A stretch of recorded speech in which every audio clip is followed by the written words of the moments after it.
Hey everyone, let's save some rock today. This next band has a very interesting past. Creedence Clearwater Revival, American rock active in the 60s and 70s. John Fogerty, principal songwriter, lead vocals, and lead guitarist. Brother Tom Fogerty on rhythm guitar, Stu Cook on bass, and Doug Clifford on drums. And they started as the Blue Velvets, and later the Gollywogs, known as roots rock. Now that is playing Little Richard, Chuck Berry, and Jerry Lee Lewis covers.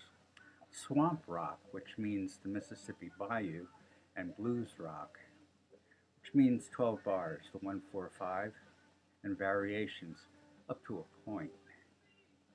There's also the so-called blue note, but more on that later. Fogerty mixed this into a confection and added defiance and protest and ballads. CCR with hard rockers, organic, rock and roll, fully American, but not Americana. They had a southern rock style, but they were from Oakland, California. Sold 28 million, inducted to the Hall of Fame. These unlikely pop stars first met at Portola Junior High in Cerrito, north of Berkeley, across the bay from San Francisco. They would play jukebox hits and signed with Fantasy Records in '64, but John and Doug were drafted. To avoid Vietnam, they enlisted in the reserves. When discharged in '68, they got the band back together under a new name, CCR, which derived from a friend named Creedence Newball and from Olympia beer, which we all know is brewed with clear water. They covered Suzy Q, a rockabilly song played it slow and dirge-like, and the single made it onto the airwaves in Chicago and regionally in California. Next came Proud Mary, about a country folk along Mississippi. The lyrics seemed to welcome young people to a simpler life away from city or suburbs. It was covered by a bunch of people, most notably by Ike and Tina Turner, who made it danceable. Bad Moon Rising, about trouble on the horizon, backed by Lodi, and this charted to number 2. Green River, a Stumpwater swamp rocker, also charted to number 2 in the US. In August '69, CCR played Woodstock.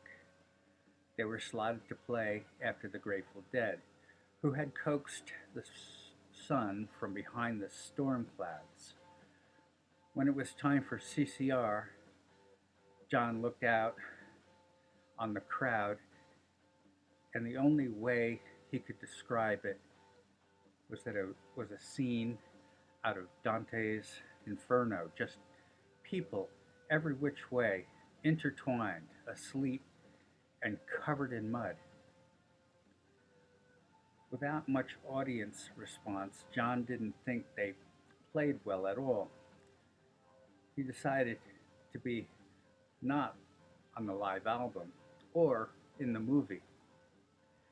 He wrote Who'll Stop the Rain about his experience, and it is true that if you are tired, the Grateful Dead can lull you into a stupor. CCR played 2 new songs on The Ed Sullivan Show. Fortunate Son, about privilege, and Down on the Corner, where you didn't need a pinhead just to hang around, but if you had a nickel, why don't you lay your money down? And Mr. Sullivan had no idea it was about getting your friends high on herb. Up around the band, sorry, Up Around the Bend, and Run Through the Jungle charted to, let's see, number two, number two in the US. After a long tour, they retreated to California to record Cosmo's Factory. Drummer Clifford's nickname is Cosmo, named for his love of nature and all things cosmic. Looking out my back door, backed by long as I can see the light, went to, you guessed it, number two. CCR had 5 singles at number 2, with none at number 1, and that's unique. Cosmo's Factory also had 11-minute cover of Marvin Gaye's I Heard It on the Grapevine. John Fogerty's guitar solo was one of a kind, swampalicious. 1970, Have You Ever Seen the Rain made the top 10. Now, I always thought this was about the deluge of the Old Testament. Anybody know? Tom Fogerty got tired of Brother John calling the shots. He tried to go solo. The band continued as a trio, but Stu and Cosmo felt John was being too pushy and demanded to be given equal shares in writing lyrics and musical content. John acquiesced. The next album, Mardi Gras, had songs from all 3 guys. Sadly, it was a POS.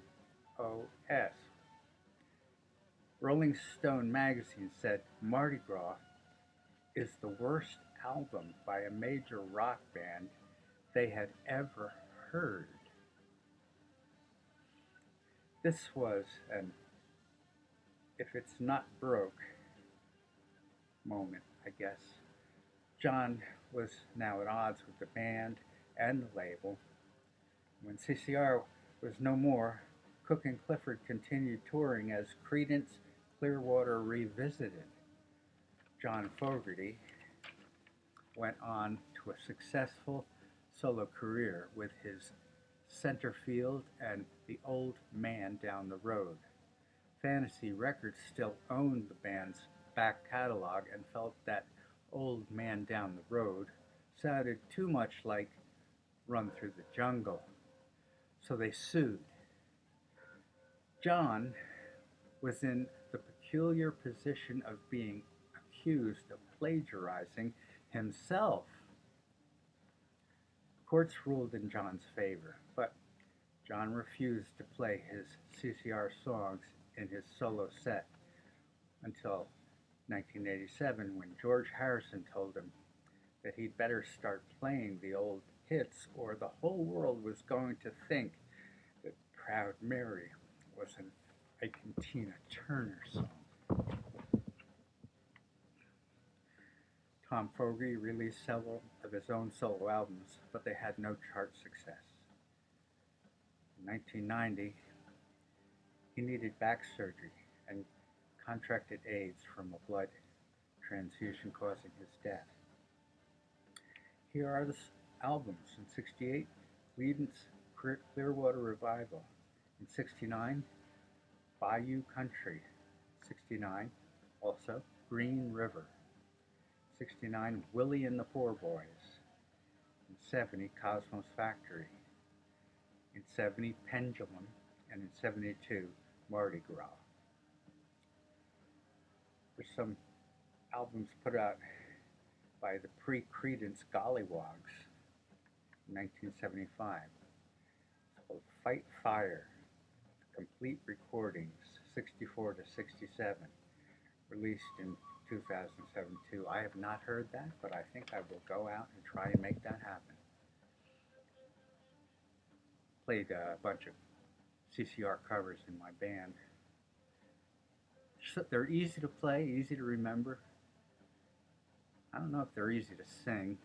Fortunately, I didn't have to do that part. Good old Greg sang CCR. Thank you, Greg. I've always loved this band.